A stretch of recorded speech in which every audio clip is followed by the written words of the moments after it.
नमस्कार दोस्तों, ये डिक्टेशन 80 शब्द प्रति मिनट का होगा, जो कि 400 शब्दों का रहेगा। 5 मिनट तक बोला जाएगा। 10 सेकंड बाद स्टार्ट किया जाएगा।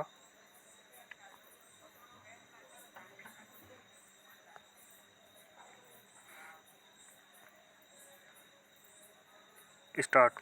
महोदय, जब तक हिंदी भाषी हिंदी को हृदय से स्वीकार नहीं करते, तब तक वह राष्ट्रभाषा का स्थान नहीं पा सकती, और यह तभी हो सकता है जब वे यह समझें कि इसमें उनका भी योगदान है और उन्होंने इससे केवल लिया ही नहीं, बल्कि इसे कुछ दिया भी है, और उन पर कोई दूसरी भाषा लादी नहीं गई है, बल्कि यह उनकी ही भाषा है।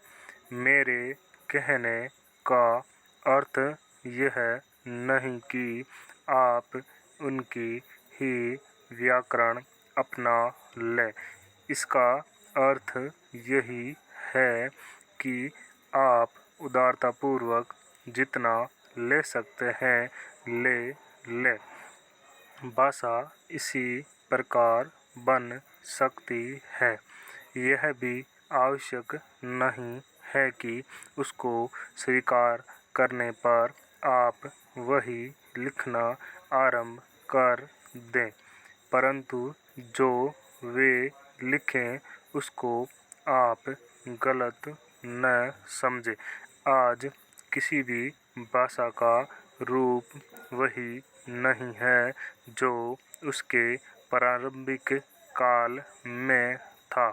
उसमें परिवर्तन होता रहता है। हिंदी के इतिहास में भी आपको यही बात मिलेगी। मैं हिंदी का कोई विद्वान नहीं हूँ, पर मैं अपने अनुभव से कह सकता हूँ कि उसमें भी पिछले 500-600 वर्षों में बहुत बड़ा अंतर पड़ा है, तथा पहले की और आज की हिंदी में काफ़ी अंतर है। इसलिए नवयुग में जब वह देश की भाषा बनने जा रही है, तो उसमें थोड़ा अंतर करना भी पड़े तो वह स्वीकार कर लेना चाहिए, जिससे उसका अन्य प्रदेशों के लोगों के साथ मेल बैठ जाए।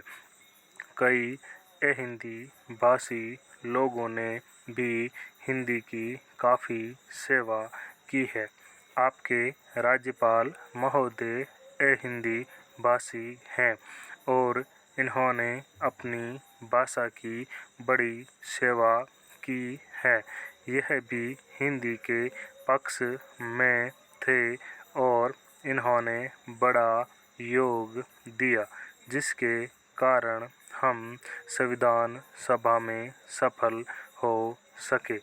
इनका भी यही विचार है जो मेरा है।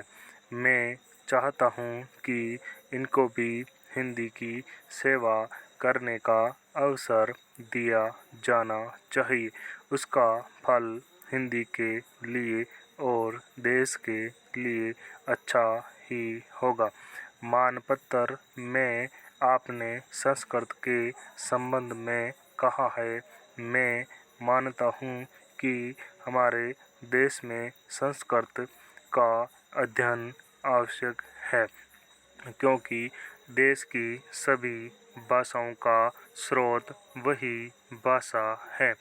संस्कृत से हमारा संबंध अटूट है। इसकी पढ़ाई लिखाई कम हो गई है।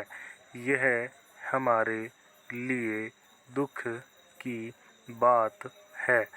मैं आशा करता हूँ कि इसकी उन्नति होगी। स्टॉप।